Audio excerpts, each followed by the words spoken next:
What are we expecting? What is the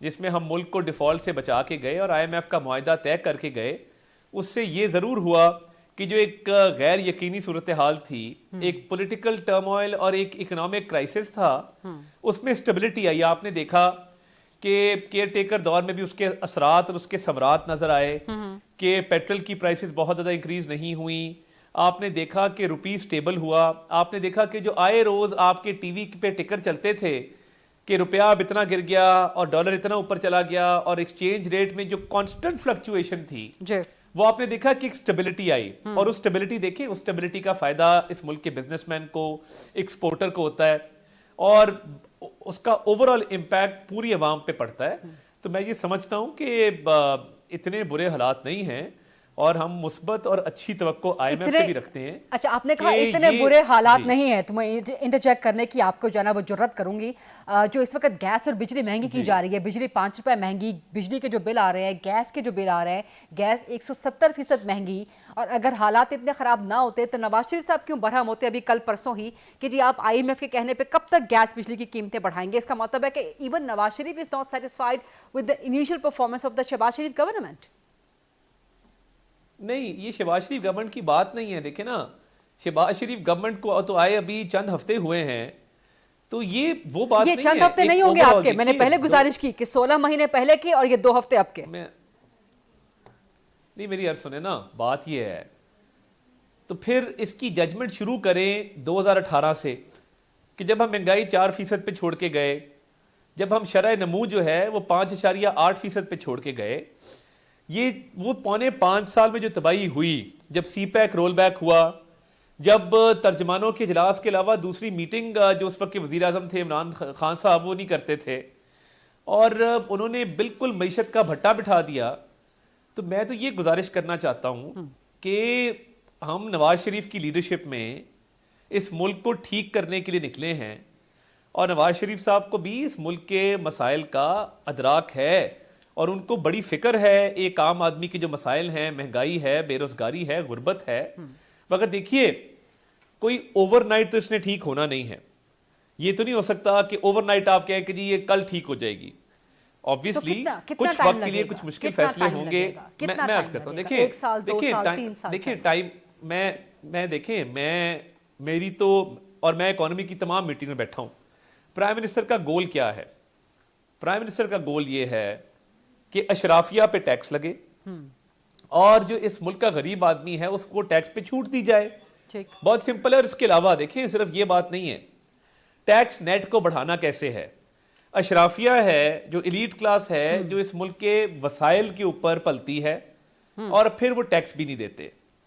تو ابھی بلکہ آنے والے دنوں میں وہ ایک تقریب رکھ رہے ہیں کہ اچھے ٹیکس پیئرز کو وہ باقاعدہ ریوارڈ کریں گے، ان کو سناد پیش کریں گے، ان کو اپریشیٹ کریں گے کہ جو لوگ اس ملک میں ٹیکس ادا کرتے ہیں، جو نہیں کرتے ان کے خلاف کاروائی ہوگی. And same goes for the tax collecting authorities. جو ٹیکس کے ادارے کے افسران ہیں، جو اچھی شہرت کے حامل ہیں، جو ٹیکس کلیکٹ کرنے میں، ریونیوز بڑھانے میں اپنا کردار ادا کرتے ہیں، ان کو تعریفی اسناد دی جائیں گی. جو نہیں کرتے انہوں نے کہا میں ان کی مارچ کرواؤں گا.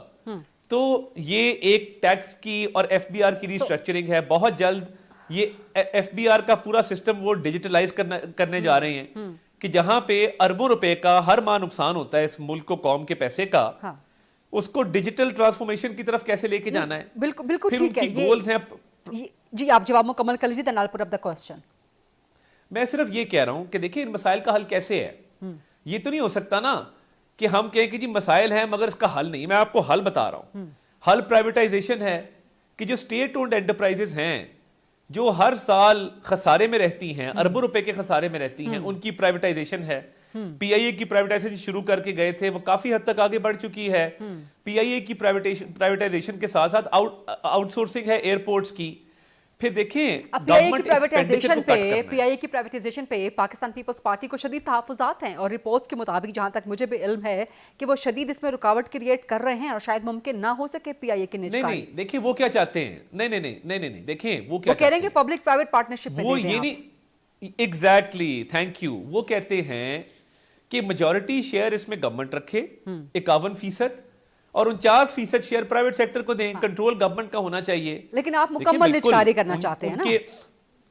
جی مکمل لچکاری اس لیے کہ سرکار کی کنٹرول کی وجہ سے ہی اوور دا ایئرز ڈکلائن ہوا ہے اور پیپلز پارٹی کو پورا حق حاصل ہے وہ اپنا اوپینین دیں اس پہ. تو یہ پیپلز پارٹی کے اعتراض کے باوجود مکمل نجکاری ہوگی پی آئی اے کی؟ دیکھیں وہ تو ٹینڈرز فلوٹ ہونے جا رہے ہیں.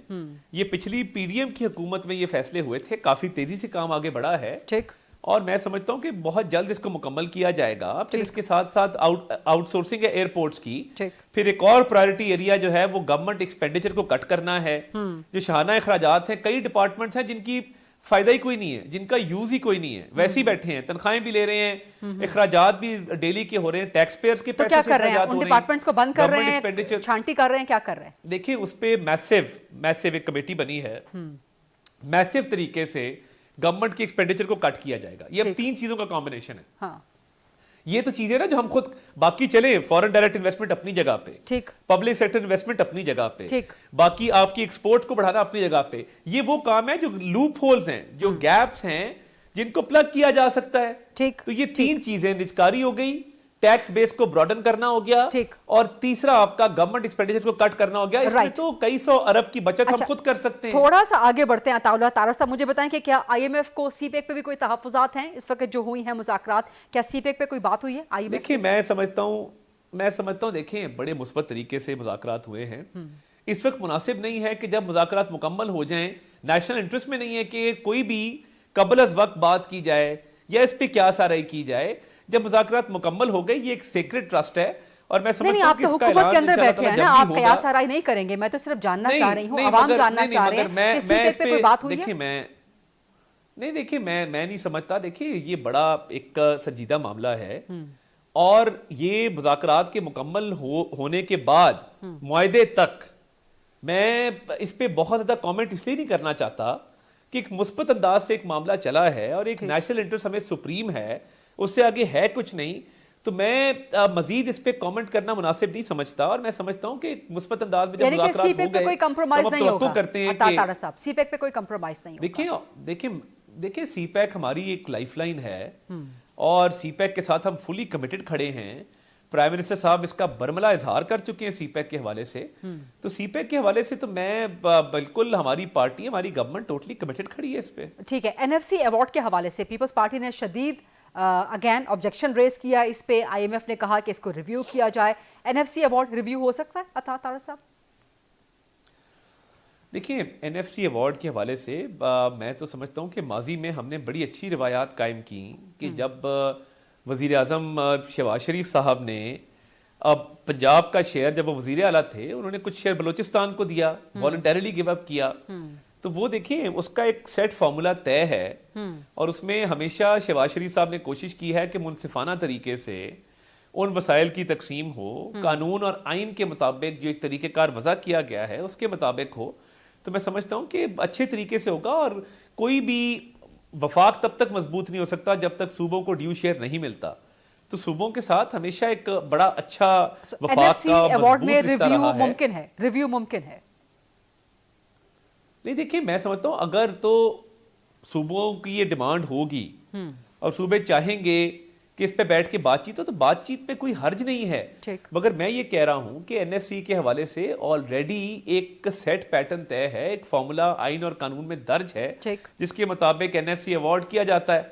تو اگر صوبوں کی کوئی ڈیمانڈ ہوگی تو اس کے لیے مشترکہ مفادات کونسل موجود ہے, کونسل آف کامن انٹرسٹ ہے, اس کے اندر بات کی جا سکتی ہے. ویسے وزراء اعلیٰ سے رابطہ رہتا ہے. تو میں تو سمجھتا ہوں کہ وزیر اعظم شہباز شریف صاحب کے ہوتے ہوئے این ایف سی کے تحت بڑی منصفانہ تقسیم ہوگی وسائل کی. اچھا ٹھیک ہے. اور 18ویں ترمیم کے حوالے سے اب آپ کی حکومت کے پاس 2/3 میجورٹی تو آ گئی ہے. کیسے آئی ہے وہ ایک ڈیبیٹیبل چیز ہے, اس پہ آگے چل کے پروگرام میں ذرا کوشچنز پٹ اپ کروں گی آپ کے ساتھ. بٹ 18ویں ترمیم میں بھی کوئی ریویو ممکن ہے یا کوئی پلان ہے حکومت کا؟ نہیں میں تو چاہتا ہوں, ہم تو یہ چاہتے ہیں کہ 18ویں ترمیم کے تحت بہت سارے محکمے, بہت سارے جو وسائل صوبوں کو ہینڈ اوور ہونے تھے وہ ہونے چاہیے. 18ویں ترمیم کے تحت جو صوبوں کا حق تھا وہ مکمل طور پہ شاید ادا نہیں ہوا اور وہ ہونا چاہیے. اور 18ویں ترمیم کو ہمیں لیٹر اینڈ اسپرٹ میں فالو کرنا ہے کہ ہمیں صوبوں کو مضبوط کرنا ہے, اکائیوں کو مضبوط کرنا ہے تاکہ 18ویں ترمیم کا عمل درآمد جو ہے وہ مکمل ہو سکے. ٹھیک ہے. یعنی کہ جو صوبوں کے پاس اختیارات ہیں واپس وفاق کی طرف تو نہیں آ سکتے. 18ویں ترمیم میں کوئی تبدیلی اس قسم کی کوئی ممکن ہے؟ نہیں ایسا قطر ممکن نہیں ہے. ایسی کوئی سوچ حکومت کی موجود نہیں ہے, ایسی کسی لیجسلیشن کی سوچ موجود قطر نہیں. اچھا ٹھیک ہے. نہیں بالکل بھی نہیں. خبریں آ رہی ہیں کہ نواز شریف صاحب لندن روانہ ہو رہے ہیں, آپ تصدیق کر رہے ہیں ان خبروں کی کہ وہ آخری عشرے میں رمضان کے عمرے کی ادائیگی کے لیے جائیں گے, پھر وہاں سے لندن علاج کے لیے جائیں گے, آپ تصدیق کر رہے ہیں ان خبروں کی؟ دیکھیے میرے پاس ابھی تک ایسی کوئی اطلاعات نہیں ہے, نہ میرے علم میں ایسی کوئی بات آئی ہے, مگر مجھے اس بات کا ضرور پتہ ہے کہ نواز شریف صاحب ہمیشہ سے ان کی یہ روایت رہی ہے کہ وہ رمضان کا آخری عشرہ جو ہے وہ مکہ مکرمہ میں, مدینہ منورہ میں گزارتے ہوتے ہیں, اور وہ کوشش کرتے ہیں کہ آخری جو روزے ہیں وہ جو ہے وہ سعودی عرب میں رکھے جائیں. تو یہ ہمیشہ سے ان کی روایت رہی ہے, مگر اس دفعہ ایسی کوئی معلومات ابھی تک میرے علم میں نہیں آئی. جب آئیں گی تو ہم ضرور اس کی تصدیق کر دیں گے, مگر ابھی تک تو اب ایسی معلومات میرے پاس نہیں ہے. یعنی کہ اس وقت تک نواز شریف لندن نہیں جا رہے ہیں؟ دیکھیں میرے پاس ایسی کوئی معلومات ابھی نہیں ہیں, جب ہوں گی تو آپ سے ضرور شیئر کر لیں گے. اور اگر وہ لندن, مگر میں نے کہا کہ وہ آخری عشرہ گزارتے ہوتے ہیں, وہ ہمیشہ آخری عشرہ وہ سعودی عرب میں گزارتے ہیں, ہولی سٹیز میں جاتے ہیں. جی تو کوئی جیسی معلومات آئیں گے ان کو آبویسلی پبلک کرے گا. ٹھیک ہے. اور اگر نواز شریف لندن جاتے ہیں تو کیا اس دفعہ طویل عرصے کے لندن جائیں گے, یا کیا پلان کیا ہے, سوچ کیا ہے؟ نواز شریف خفا تو نہیں ہے, ناراض تو نہیں ہے, دل برداشتہ تو نہیں ہے؟ دیکھیں میں تو نہیں سمجھتا کہ خدا نہ خواستہ کوئی ایسا پلان ہے ان کا لندن جانے اور نہ وہ مایوس ہے نہ دیکھیں وہ اب وزٹ کے لیے کوئی پلان بن جائے اس بارے میں کہہ نہیں سکتا, مگر یہ جو ایک افواہوں کا بازار گرم ہے, میاں نواز شریف صاحب نے ساری نیشنل اسمبلی کے اجلاس اٹینڈ کیے ہیں, انہوں نے اسپیکر ڈپٹی اسپیکر کی ووٹنگ میں حصہ لیا ہے, وزیر اعظم کے انتخاب میں انہوں نے اپنا ووٹ کاسٹ کیا ہے, صدر کے انتخاب میں ووٹ کاسٹ کیا ہے, سینٹ کے انتخاب میں ووٹ کاسٹ کیا ہے. تو میں سمجھتا ہوں کہ وہ پروسیس کا حصہ ہیں اور وہ انشاءاللہ تعالیٰ ہماری پوری سرپرستی کر رہے ہیں, اور ان کی قیادت میں انشاءاللہ تعالیٰ ہم اس ملک کو آگے لے کے جائیں گے. ٹھیک ہے, ایک چھوٹی سی بریک کا وقت ہوا ہے. عطا طارق صاحب, let's take this short quick break. واپس آتے ہیں وفاقی وزیر اطلاعات و نشریات سے کچھ مزید سوالات کرتے ہیں. Stay with us. جی welcome back after the break. آج ہم خصوصی انٹرویو کر رہے ہیں وفاقی وزیر اطلاعات و نشریات جناب عطا اللہ طارق صاحب کا. عطا صاحب, ابھی وزیر اعظم شہباز شریف صاحب نے ایئر چیف کو ایکسٹینشن دی ہے 1 سال کی, وجہ کیوں, اس کی ضرورت کیا تھی؟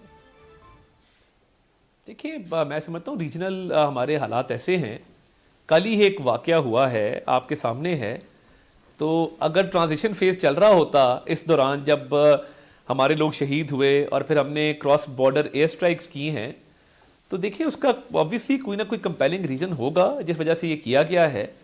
اور آپ نے دیکھا کہ بڑے حساس معاملات ہیں پچھلے 2-3 دنوں کے اندر جو ڈیولپمنٹس ہوئی ہیں, تو اس کے اندر اسٹریٹجکلی مناسب سمجھا گیا کہ یہ قدم اٹھایا جائے. اور کیا اس کا مطلب یہ ہے کہ اس طرح سے وزیر اعظم شہباز شریف صاحب نے ایکسٹینشنز کا راستہ یا ایکسٹینشنز کا دروازہ کھول دیا ہے, اور کیا کچھ مزید ایکسٹینشنز بھی ہو سکتی ہیں آنے والے وقت میں؟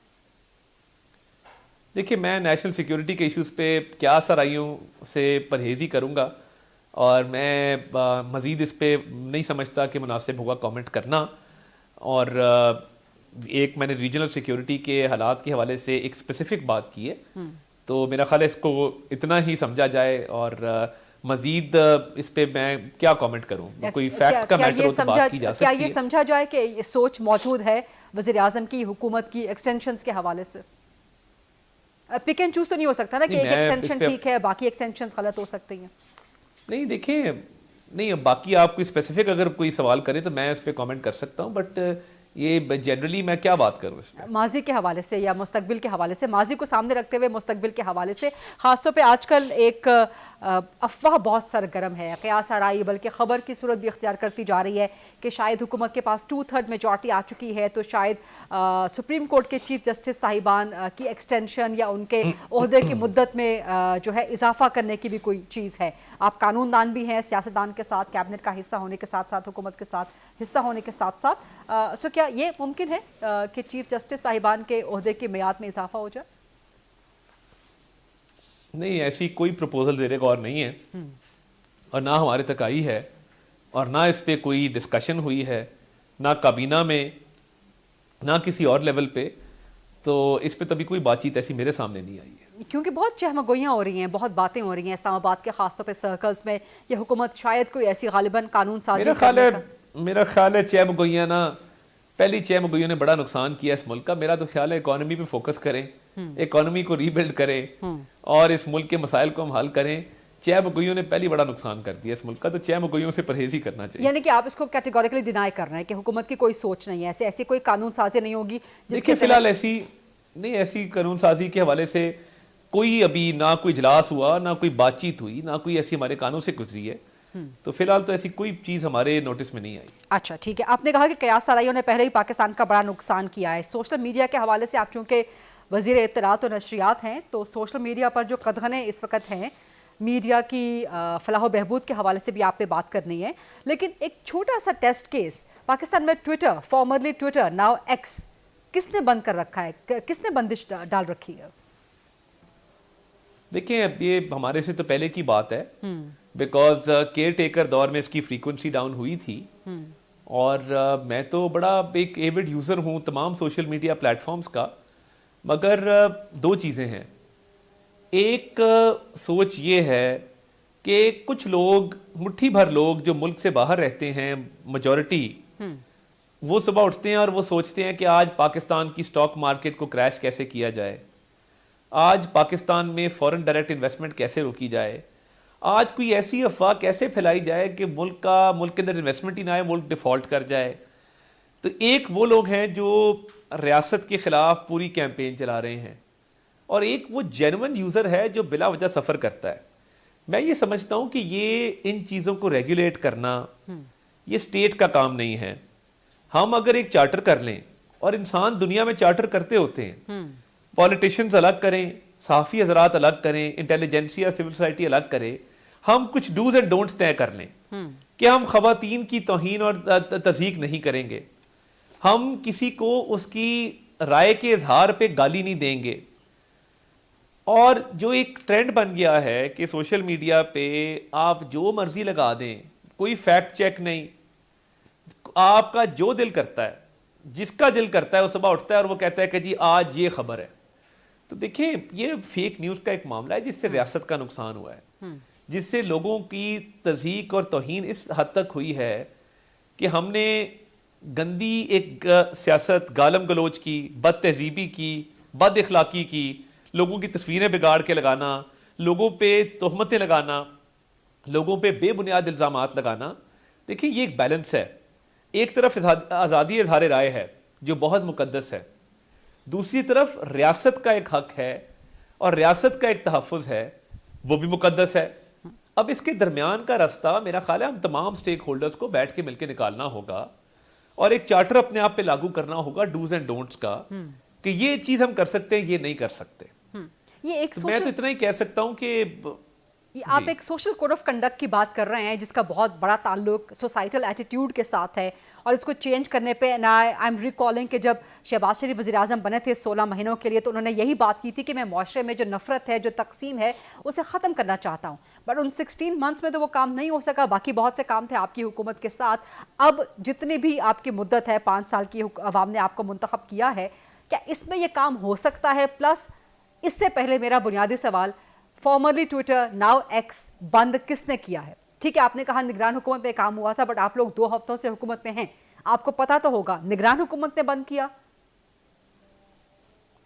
دیکھیں میں یہ سمجھتا ہوں, میں نے جو آپ کو عرض کیا, نگران حکومت کے دور میں وہ ابھی بھی کبھی چلتا ہے کبھی نہیں چلتا ہے, وہ بالکل ماننے والی بات ہے, ماننا چاہیے اس کو. تو میں نے آپ کو ایک بڑا بیسک پرنسپل اننسیٹ کیا ہے کہ یہ چیز ہے, اس کا ہم کو راستہ نکال لیں. نہیں, میں صرف یہ جاننا چاہ رہی ہوں کہ ایکس بند کس نے کیا ہے پاکستان میں. دیکھیے مجھے تو یہی پتا ہے کہ کیئر ٹیکر گورنمنٹ کے دور میں یہ بند ہوا ہے, ہاں, اور میں اس کا آپ کو حل بھی بتا رہا ہوں, ایک راستہ بھی نکال کے لیکن کس نے کیا یہ حکومت نہیں جانتی, اب تک نہیں جانتی. آپ کو کس نے کہا حکومت نہیں جانتی؟ میں دیکھیں نا, obviously وہ یا پی ٹی اے کی طرف سے اس کی فریکوینسی لو ہوتی ہے, اور کون کر سکتا ہے؟ آج پی ٹی اے نے بھی کیئر ٹیکر کے دور سے چلا آ رہا ہے. آج پی ٹی اے نے بھی لا علمی کا اظہار کر دیا, انہوں نے کہا جی ہمیں نہیں پتا ایکس کس نے بند کیا. چلیں جس نے بھی بند کیا, لیکن آئی ایم شیور کہ آپ اس سے متفق ہوں گے کہ یہ بلینکٹ بین کر دینا, پابندی کر دینا سوشل میڈیا پلیٹ فارمز, یہ حل نہیں ہے, یہ سولوشن نہیں ہے. آپ نے سولوشن دے بھی دیا, تو اب آپ کی حکومت ایکس کو ری انفورس کیوں نہیں کر رہی, کھول کیوں نہیں رہی؟ دیکھیے میں یہ سمجھتا ہوں کہ اس کا ایک حل موجود ہے. ہم نے میثاق مفاہمت کی بات کی اس ملک میں اب دیکھیں اکانومی کو ناقابل تلافی نقصان ہوتا ہے جب باہر بیٹھے ہمارے کچھ صحافی حضرات بھی ہیں, کچھ ویلاگرز بھی ہیں, کچھ ایسے لوگ بھی ہیں جو ملک دشمن لابیوں سے فنڈنگ لے کے صبح اٹھتے ہیں اور وہ کہتے ہیں کہ آج پاکستان میں تباہی کیسے مچائی جائے. یہ کسی اور ملک میں نہیں ہے. ہر جگہ پہ جو سوشل میڈیا پہ یا ویلاگ یا یوٹیوب پہ لوگ موجود ہیں وہ ان کی فارن پالیسی کے ترجمان بن کے آتے ہیں, وہ ریاست کے دفاع میں آتے ہیں. ہم ریاست کو گالی بھی دیتے ہیں, ہم ملک میں انتشار بھی پھیلانا چاہتے ہیں, اور اس کے بعد ہم کہتے ہیں کہ جی ہمیں حقوق بھی وہ دیے جائیں جو ایک عام شہری کو. عطا صاحب آپ بالکل درست بات کر رہے ہیں, آپ بالکل درست بات کر رہے ہیں, لیکن کیا اس کا حل یہ ہے کہ کسی سوشل میڈیا پلیٹ فارم پہ بلینکٹ بین لگا دیا جائے؟ یہ تو نہیں ہے نا. میں نے تو حل دیا نا آپ کو, میں نے تو آپ کو حل دیا نا. وہ ایک لانگ ٹرم حل یہ دیا ہے کہ ایک لانگ ٹرم حل ہے نا, تو وہ جب تک حل نہیں ہوتا. شارٹ ٹرم بھی ہو سکتا ہے. نہیں, میں تو دعوت دینا چاہتا ہوں کہ پی ٹی آئی کے لوگ آئیں, اپوزیشن کے لوگ بیٹھیں, پارلیمان کی کمیٹی بناتے ہیں, ہمارے سے چارٹر سائن کریں, پھر رسپانسبلٹی لیں. پھر یہ نہ کریں کہ جب ہم بات کریں کہ جی آپ نے شہداء کی توہین کی, تضحیک کی, تو آپ بعد میں کہیں جی ہمارا ان لوگوں سے تعلق کوئی نہیں ہے. میں کہوں جی IMF کی بلڈنگ کے باہر آپ لوگوں نے نعرے لگائے, آپ کہیں جی ہمارا ان لوگوں سے تعلق کوئی نہیں ہے. پھر ہم کہیں کہ جی GSP پلس سٹیٹس کو وڈرا کرنے کے والے سے آپ لوگوں نے بات کی, تو پھر یہ کہ جی ہمارا ان سے تعلق کوئی نہیں ہے. پھر دیکھیے پھر ہم رسپانسبلٹی لیں. میں تو ابھی کہہ رہا ہوں پارلیمان کی کمیٹی بنا دیتے ہیں, اپوزیشن والے آئیں بیٹھیں, لیکن جب تک یہ معاملہ کمیٹی نہیں جب تک یہ ڈوز اینڈ ڈونٹس طے نہیں ہوتے, آپ کے مطابق کمیٹی نہیں بنتی, معاملات سارٹ آؤٹ نہیں ہوتے, تب تک پاکستان میں ایکس بند رہے گا. دیکھیے میں تو یہ کہتا ہوں کہ یہ معاملات حل ہونے چاہیے اور جلد از جلد ہونے چاہیے. ٹھیک, اور آپ خود بھی ٹویٹر کا استعمال کرتے ہیں, آپ خود کر رہے ہیں, آپ کی ٹیم کر رہی ہے, VPN کے تھرو کر رہے ہیں, کیسے کر رہے ہیں؟ دیکھیں ابھی تو چل رہا تھا تھوڑی دیر پہلے, جب چل رہا ہوتا ہے تو بالکل استعمال کرتے ہیں اس کو. اچھا ٹھیک ہے, لیکن آپ کی حکومت اس بارے میں کوئی واضح گارنٹی دینے فی الحال قاصر ہے کہ کب تک ایکس کھول دیا جائے گا؟ آپ نے شہداء دیکھیے میں تو اس کا حل بتایا ہے. دیکھیے شہداء کو گالیاں دینا میری تو سمجھ سے باہر ہے. ایک جان دے گیا ملک کے لیے, مجھے سمجھ نہیں آتی, مجھے 9 مئی کی بھی سمجھ نہیں آتی کہ آپ کسی شہید کا مجسمہ زمین پہ گرا کے اس کو آگ کیسے لگا سکتے ہیں. میں تو جیسی 9 مئی کا واقعہ ہوا میں تو گاڑی پکڑ کے سیدھا ثوابی چلا گیا, اور میں نے جا کے معافی مانگی کیپٹن کرنل شیر خان کے بڑے بھائی لالا انور سے, اور میں نے کہا جی میں معافی مانگنے آیا ہوں, میرے سے برداشت نہیں ہوا کہ آپ کے بھائی کے مجسمے کو آگ لگائی گئی ہے, اور ہمارے ہی ہم وطنوں نے لگائی ہے, ہمارے ہی لوگوں نے لگائی ہے. تو میں تو یہ سمجھنے سے قاصر ہوں کہ یہ کیا ہو جاتا ہے کہ ہم سیاسی مفاد کو اور سیاسی لیڈر کو اتنا بڑا کر دیتے ہیں کہ ہم قومی مفاد کو پیروں تلے رون دیتے ہیں. یہ آپ نے بڑے اہم پوائنٹس ریز کیے ہیں. سانحہ 9 مئی کے حوالے سے, شہداء کی تضحیک کے حوالے سے کچھ مزید مجھے سوالات کرنے ہیں جناب عطاء اللہ طارر صاحب سے. ایک بریک کا وقت ہوا ہے, let's take this short quick break and then we'll come back again. جی welcome back after the break. ہم خصوصی گفتگو کر رہے ہیں federal minister for information and broadcasting Atta Ullah Tarar صاحب سے. عطاء صاحب, جو بریک پہ جانے سے پہلے ہم بات کر رہے تھے سانحہ 9 مئی اور شہداء کی تضحیک, جو کہ ابھی چند شہیدوں کی شہادت کے حوالے سے سوشل میڈیا پہ نظر آئی. حکومت نے بڑے پرزور الفاظ میں اس کی مذمت کی. کیا حکومت کا کام صرف مذمت کرنا ہے یا کوئی ایکشن بھی لیں گے آپ ان عناصر کے خلاف؟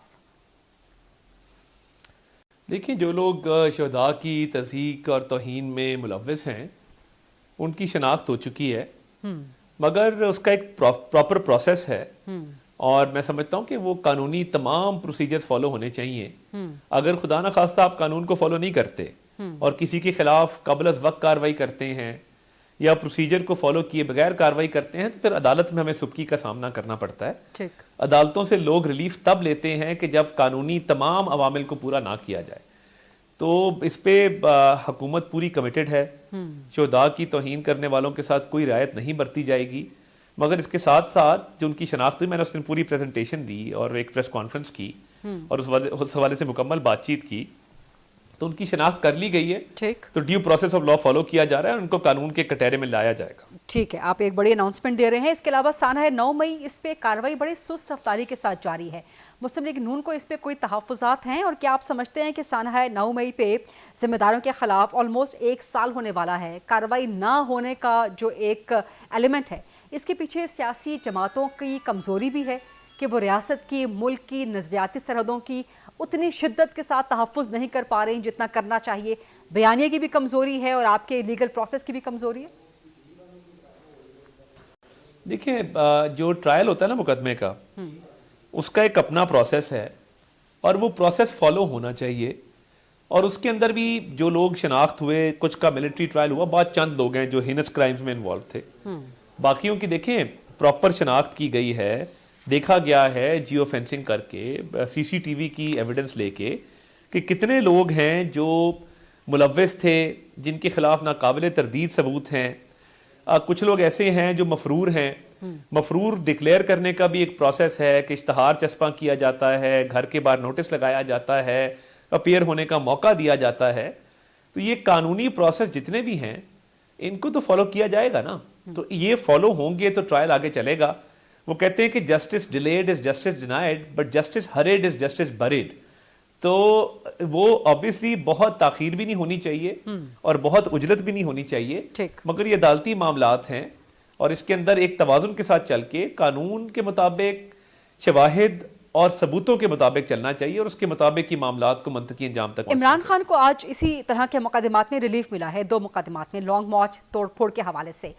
نون لیگ کو بطور سیاسی جماعت کوئی تحفظات ہیں یا آپ سمجھتے ہیں کہ بالکل ٹھیک ہے, ایک لیگل ڈیو پروسیس فالو ہوا ہے, عمران خان بالکل ٹھیک ان کو ریلیف ملا ہے, مقدمات میں بری ہوئے ہیں جو؟ دیکھیں میں تو سمجھتا ہوں کہ جو پی ٹی وی پہ حملے کا مقدمہ تھا جس میں کئی سال یہ مفرور رہے ہیں, پارلیمنٹ پہ حملے کا مقدمہ تھا جس میں انہوں نے گیٹ توڑے, انہوں نے پولیس افسروں کو زد و کوب کیا, انہوں نے ریڈ زون کو نو انٹری زون بنا دیا, انہوں نے سی پیک کو سیبوٹاج کرنے کی کوشش کی, چینی صدر کا دورہ روکنے کی کوشش کی. یہ تو ایسے جرائم ہیں جن پہ میں نہیں سمجھتا کہ ان کو کوئی چھوٹ یا رعایت ملنی چاہیے.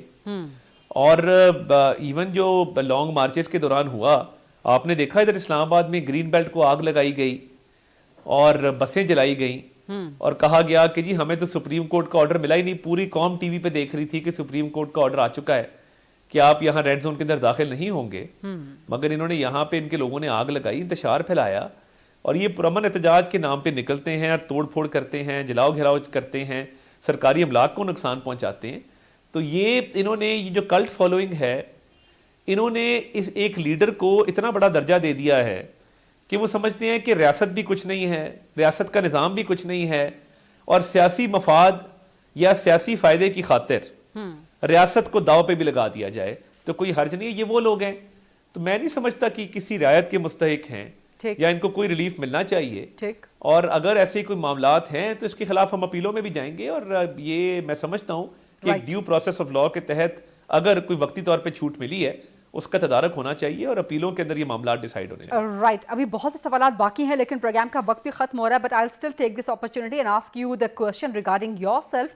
Since you took charge of your office, اس کے بعد بہت سے تنازعات کا آپ کو سامنا کرنا پڑا, خاص طور پہ ایک ایم این اے جو کہ سوشل میڈیا سے تھیں, ان کا نام سامنے آیا, پھر پاکستان ٹیلی ویژن میں ایک تقرری ایک خاتون اینکر پرسن کی, اس کو لے کے آپ کو تنازع کا شکار کیا گیا. ان تنازعات نے کیوں آپ کا پیچھا کیا؟ کیا آپ سمجھتے ہیں کہ کوئی جان بوجھ کے یہ کنٹروورسیز آپ اٹیچ کر رہا تھا, کسی نے جان بوجھ کے آپ کے خلاف کارروائی کی؟ دیکھیے میں یہ سمجھتا ہوں کہ ہم سیاست کی فیلڈ میں ہیں اور سیاستدانوں کو دل اور دماغ دونوں بڑے رکھنے پڑتے ہیں, اور ایسی چیزیں ہوتی رہتی ہیں, الزام بھی لگتے رہتے ہیں اور لوگ طرح طرح کی باتیں بھی کرتے رہتے ہیں. میرا کام صرف ایک ہے, حکومت پاکستان کی ٹھیک طریقے سے نمائندگی کرنا, اپنے آپ کو میڈیا رپورٹرز اینکرز ان کے لیے ایکسیسیبل رکھنا, اپنے آپ کو اپنے دروازے کھلے رکھنا, رپورٹرز کی ویلفیئر کے لیے کام کرنا, میڈیا ورکرز کی ویلفیئر کے لیے کام کرنا, اور حکومت کی اچھے طریقے سے نمائندگی کرنا. باقی باتیں بنتی رہتی ہیں, لوگ باتیں کرتے رہتے ہیں, ایسے تنازعات بھی کھڑے ہوتے رہتے ہیں, تو میں تو اس پہ توجہ نہیں دیتا. میری توجہ پورے اپنے کام پہ, میں ورکہولک ٹائپ آدمی ہوں, میں تو 20-20 گھنٹے کام کرتا ہوں اور یہی میری ترجیح ہے. باقی جس نے جو بات کرنی وہ کرتا ہے. ٹھیک ہے, بہت بہت شکریہ عطاء اللہ طارر صاحب آج پروگرام میں خاص طور پہ وقت نکالنے کے لیے. انشاءاللہ باقی سوالات کسی اور پروگرام میں آپ کے سامنے اٹھائیں گے. یہ تھا آج کا پروگرام, دیکھنے کا بہت شکریہ. I'll see you tomorrow inshallah at 8 o'clock on GTV. اللہ حافظ.